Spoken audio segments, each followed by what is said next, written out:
What's up mga ka-Art Wonders and Art Ventures? Happy holiday sa lahat and happy Pusoy Day din sa amin dahil madaling araw kami papasok sa New Orleans.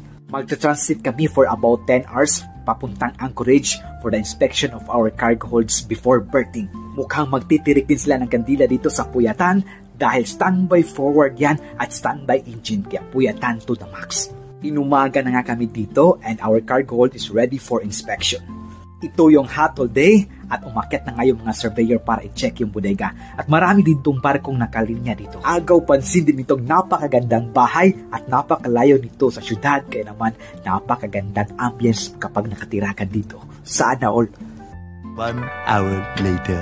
Napakagandang tanawin at napakagandang balita dahil pumasa yung aming mga cargo holds. Sana all. Abot langit ang tuwa ng mga Team Kuberta dahil paid off ang kanilang puyat at bakbakan sa paglilinis ng bodega. Nangangamoy bonus naman sila. Sana all. Shout out na lang sa mga inspectors dito na napakabuti at hindi stricto, hindi kagaya ng ibang port na namemera para lang pumasa ang bodega. Celebrate good times dahil naipasa yung bodega namin and ready to load na ang aming cargo holds kaya naman waiting na lang kami for scheduled sa aming berthing.